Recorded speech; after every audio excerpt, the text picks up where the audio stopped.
Now, Superman.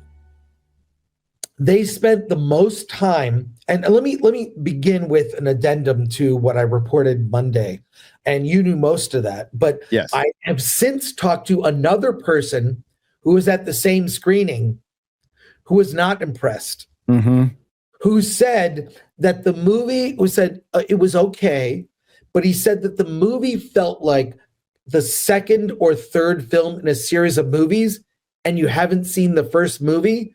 So you're kind of confused. Make of that what you will. There is a scene also, I failed to bring this up. There's a 10-minute dialogue scene, and even James Gunn confirms it. 10 pages of dialogue between Clark and Lois in her apartment or their apartment, and they get in an argument. It's 10 minutes of the movie. It goes on too long.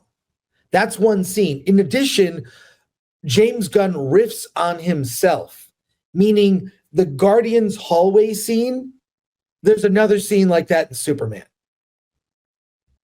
So we spoke to someone who loved the film, and for the most part, the people who were there loved it. Probably, it's that your excitement of I'm seeing something early, something not finished, right? But the other person I spoke to, not as enthusiastic. What happened at the CinemaCon thing? They talked a lot. They wasted a lot of time. It was the longest spoken presentation. It started out, I feel like they can't cut a break. It's everything. It was a flawless presentation until Superman. They start with this behind the scenes, and there was no audio. Oh, shit. And they didn't start it over. So the first 30 seconds is no audio. Then they got the audio. Then James Gunn comes out, and the entire behind BTS video was a James Gunn is awesome. James Gunn is amazing. Excited about James Gunn. They brought out James Gunn and Peter Safran. They talked a lot about what their goals were, how they wanted to bring the cinematic experience back to theaters. This is meant for theaters. He thanked theater owners for their support of the Guardians movies. They were supportive of those films, made money, and I think were widely well received. And they talked about their goals they didn't talk about any other movies, by the way, nothing else. Okay. And then they brought out Nicholas Hoult, what's her name? Lois Lane. Why am I saying? I'm in Vegas. I don't know. It's okay. Just Lois Lane, the Lois Lane actress. Rachel Brosnahan. David Cornsweet. And then they asked them awkward pre-planned questions. And Gunn, I don't know. It's not like he's off the cuff. He's great.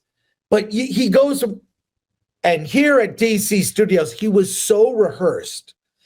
And he acknowledged they did a rehearsal and he screwed up. He's like, I'm so excited to be at Comic-Con. He said that twice instead of CinemaCon. But I mean, whatever, he's a little busy. So he's giving a thing. But they spent 30 minutes, the longest of any spoken part of all the presentations. They come out, they speak a little, give you a taste of a movie, a little taste of a movie. And they spent so much time. It was like they were stalling, showing us something. So, and then they asked them dumb questions. I'm like, who cares? Questions you would ask at a junket, other than your own character, what other hero would you like to play? Nicholas Hoult actually admitted he auditioned for Superman and Batman and didn't get either. So, and I don't know. I just thought it was not very impressive. The questions were great, but James Gunn told stories. He felt awkward. When he could riff and go off the script, he was fine. But when it was like he was doing a corporate video. I was it made me feel kind of sad for him. But the cast spent so much time praising James Gunn. It's all about James Gunn, and it makes me I feel oddly there's almost too much focus on James Gunn. If the movie fails, there is only one person to blame. Well, this is called James Gunn Superman. That's what the internet and the world calls it now, because he wanted it to be called that. And I think somebody should make a meme said coming this July 11th, James Gunn. Yeah, that should be forget Superman. It should be just called James Gunn. It's just too much. Like James Gunn, they even said he's the only person who can be an asshole on the set, which is fine. Directors are always have their moments of being an asshole, whatever. But he told this very personal story about his dog Ozu, who was a rescue and treated horribly. And he got this dog, and it bites him. It bites him in the feet, and would like bite hard. And this dog is like just like, you know, rescue dogs can be temperamental, and sometimes, you know, sometimes, yeah. So in any case, so he told that story. He talked about the 10 pages of dialogue and the Clark and Lois scene and how much they worked on that scene. It's going to, I mean, I usually go to the bathroom at least once a movie. Now I know when to go to the bathroom. Yeah. This sounds like it's going to stop it dead in its tracks. It'll stop movie dead. It starts out as an interview with Superman, but Lois knows he's Clark because they're lovers, and you know, and then I guess it devolves into talking about what it means to be a hero and his responsibility. So it's like an argument, and it's almost like a philosophical questioning of what Superman is. But then he did talk about like the kind of theme. He said that he was offered Superman in 2018 and didn't take. He did Suicide Squad instead, but he couldn't crack the nut of what Superman is. And this has been reported, but it's like, how do you make kindness cool in a world like the internet? And he mentioned the internet, where everything is questioning and actually, and, you know, it means sometimes, you know, that's the internet. The internet doesn't. I have an answer to that, Chris, because the internet keeps you honest. But you know what also is really popular on the internet? Cute little fucking animals, or whether it's staged or not. A couple of guys helping an old lady cross the street. You know, dudes posting their W's. Like that shit's popular. That's what you do. You have Superman rescuing people. That's how you make it cool. Well, I'm sure that'll be parts of the movie, but so I was just concerned that there was a lot of talking and a lot of that could have been cut from this canned conversation. I was impressed with David Cornsweet. I think he takes this mantle very seriously. And Nicholas Hoult is always a pro. I've met him once. Maybe I interviewed him when I was at G4. I'm pretty sure I did for something. He's in so many things, but he's a professional. He's like a pro, you know? So in any case, finally they're going to show us something. Okay. I didn't know this when I saw it. It's the first scene in the movie, the first 5 minutes. So they're doing the Dark Knight, what they did with the Dark Knight back in the day. Yeah. So that's what we saw. And it's the scene where Superman smashes into the North Pole. You see him, you know, obviously damaged from some battle. He whistles for Krypto. Krypto comes to him. He says home. You see Krypto take Superman home into the Fortress of Solitude that emerges from, you know, the ice. Does it look like Christopher Reeves? The crystal structure, exactly, just like that. A big S metal opening. They go to the door and drag him in, and the super robots, I forget what they were called. They have this banter between them. They all have numbers.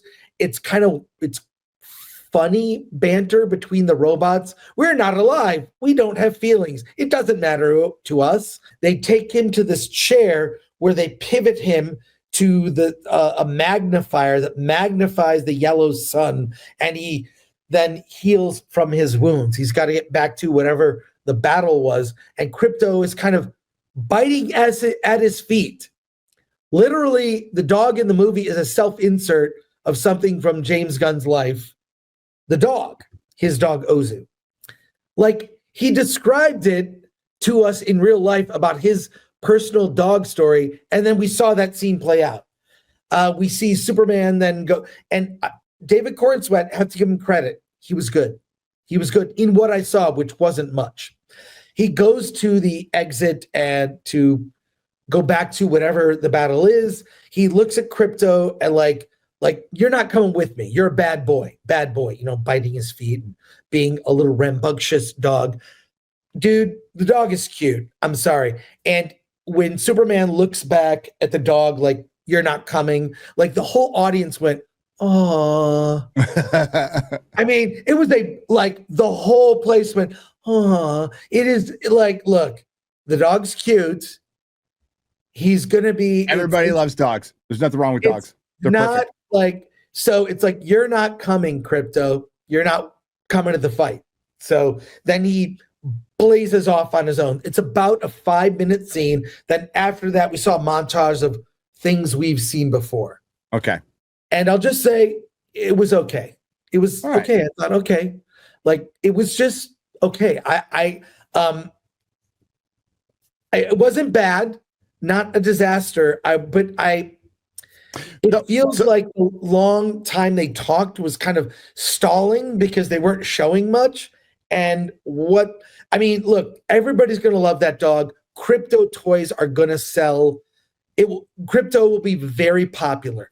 Okay. This is goofy DC. He's in the middle of goofy, all the weird stuff about in DC. So that's what they're leaning into. I mean, this is comic books, folks. So he's leaning into very comic book, right? Superman, which they really haven't done.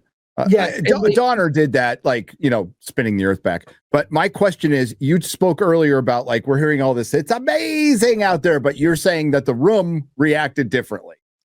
And people walking out said they were worried for DC. That's people I spoke to. I'm not going to say who they are. People I know. Yeah. You don't have to say who they are. It looked good.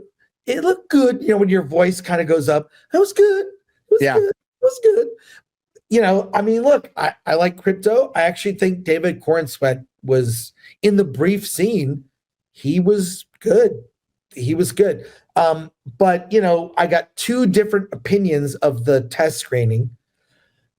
So I don't know. How can you fix it? The story's kind of locked. You're locked into what it is. Cut down that argument. 10 minutes is an eternity in a movie theater. 10 minutes of it better be listen, it could be if it's a good argument where they actually show both sides and Lois isn't, for example, talking Superman down and telling him how to be her hero. Yeah. And we don't take we take it right down the middle. We don't take the uber progressive side, or we don't take the ultra right side. We go right down the middle and they have an actual debate with open-ended questions. Sure, it can work. Absolutely. Well, and a couple things. Gunn did reference the Max Fleischer cartoons. Good. Which I love those. Those are all amazing. Peak. That helped establish Superman, getting to the live action black and white show that I watched as a kid, believe it or not. The serials. The serials, all that. That stuff was great. It helped. The comic books started, those cartoons, and then that built Superman. There was something I forgot to mention on Monday in the report that there is American flag in the movie. There is patriotism as part of this film. Not pushed, but it is there. It's not ignored because Superman is Americana. So one friend who I respect, industry friend, said, I don't know how, I think this movie will do well in the States. Not sure about international. How will international audiences react to, this film, trying to maybe not see it as propaganda? I don't know what to say.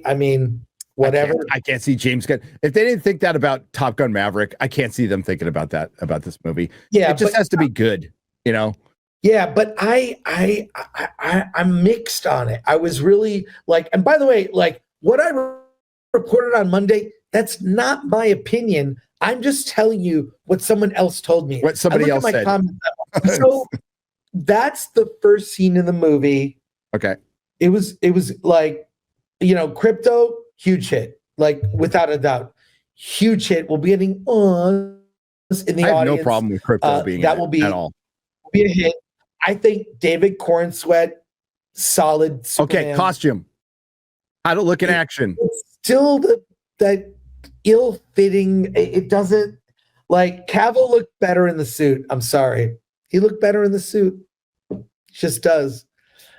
Even though, isn't David Cornsweet bigger? He is. They hit it well with that costume, and what sucks is it's gonna like people are gonna bitch about the trunks, and it's not the fucking trunks; it's the way it fits, and that stupid fucking collar. It's terrible. It's New 52 bullshit, and they're doing it for a reason. It's a rights issue thing. That's the reason they changed the S. That's the reason there's a collar, because that's what DC definitively owns right now. Definitively owns and can own in perpetuity, because Superman hits public domain in like 5 years. Wow. Yeah. Well, we'll see a Superman, cheap slasher movie. Well, no, I know that some big time comic creators are going to take their crack. Wow. Like the minute it happens. One small note, positive thing, that James Gunn described Lois Lane as sexy, played by Rachel Brosnahan, who actually Rachel is very sexy. She's hot. I don't know what the hell people were talking about. She has a couple of great assets. Marvel tends to make their movies sexless.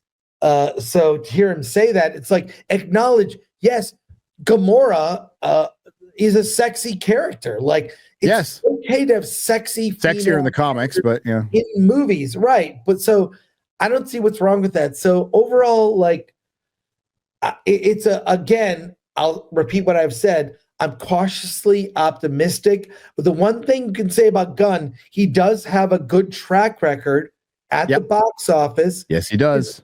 When you look at other filmmakers, I'm concerned that he is the focal point of most of the. I'm concerned his head is getting way too big. I mean, it is like, and it's hard to argue against that. And I like Nebula too, chat. I'm right down with you. Yeah, Nebula. Do not judge me. But like, just based on everything I've seen, and I'm not the only one who's noticed, it seems like his head is inflating, like getting massively big. Yeah, well, I mean, we'll see. Is this him juggling too much? I mean, I wrote a season of Creature Commandos. What, like, how many things can he do? I mean, and it wasn't good. Creature Commandos was not good. Yeah, it wasn't the worst thing I've ever seen. But it was just not, it was just blah. And what it really was trying to be like this irreverent, like if you're on an Earth, on a planet that has the same cartoon as Venture Brothers, don't try to lean into it unless you can do that good. Otherwise, stay the hell away. I just don't know why his effort is he's an executive and a creative. We will discover if he can juggle those two. It would be like if Kevin Feige started directing films. So, that's why Peter Safran's there, though. So I think Peter Safran's handling all the administrative stuff anyway. I think James Gunn has complete creative control, and I don't think he takes any advice from anyone, and that's what I worry about. Like, because even the best guys in control will take a little advice. Go, now he's the head of the whole thing. When he was at Marvel, I'm sure they used all of James' good ideas. Yes, or most of them. And honestly, let's be call balls and strikes. It has not been the same since he left. Yes, and he just came back to do Guardians 3. So when he got fired, that's when he left. He was part of the creative cabal at what was left of it at Marvel. Sorry, go on, Chris. Yeah. And even beloved filmmakers like David Lynch, who also passed away recently. I think some of his better work is when other people said, well, you can't do that. And then he'd go, oh, really? I can't? He'd find a workaround, which was more clever than when he can do anything he wants. And you get these kind of art films that are not as watchable as his work, where he could, he was under some guidelines, right? So I don't know. Again, cautiously optimistic. It can't just be a good movie. It's got to be a great movie. Another quick addendum, my friend who did like the movie says it's not better than Donner's Superman. That's still the GOAT, right? That is the best Superman movie. But if you had to rank Superman movies, he said it's the second best, according to him, in his ranking in his head of all the Superman movies. So, I mean, you know, other than Superman 1 and 2, I don't know, it's diminishing returns after that. Like, well, Donner cut of Superman 2 is the second best Superman movie. Yeah, that's great. It got all the goofy stuff out. You know, all the Richard Lester fucking, by the way, who comedy. It's a much, oh God, rank your Superman movies, Chris, real quick before you go. I'm going to say Donner, Superman 1, Superman 2, the Donner cut. What's 3? I'm going to say Man of Steel. I don't like the Bryan Singer. Yeah, I don't either. I think Brandon Routh is very good. That movie I think you pick your poison, folks. Is Superman a stalker or is he a fucking idiot for letting his dad die? I don't know. I mean, although like Man of Steel has aged well to me. I remember first seeing it and I took my kids to see it and we were like, oh, this is weird. It's not like it's intense. It feels very 9/11. So it's kind of weird, like, but that movie has aged well to me, whereas other Marvel movies that I liked at the time have aged not as well because they're not as serious. Man of Steel is dead serious. And that movie there's great parts. The parts on Krypton. I like to say Krypton. Just like Marlon Brando. Krypton. Yeah, exactly. So those are good. Like the production design, like I like bits and pieces of both. Lois and Clark, I guess, would be my third favorite. You know, Kane. That was great. Superman's had so many great iterations, just not in films, but yeah, it's pretty much Dick Donner's 1 and 2, and that's it. And then everything else is bottom of the list. Yeah. So I'm sure it's not difficult for Gunn Superman to be better than the bad Superman movies, but it will not eclipse Donner or Superman 2. You know, the adventure continues. Yeah, so, I hope it's good. I want a good Superman movie, dude. I'm rooting for it, but I don't like the way it's being promoted. I think James Gunn should sink into the background and let this movie's story and characters, let that be the thing they promote, not Gunn. Because your average normie doesn't give a shit about Gunn. They just don't.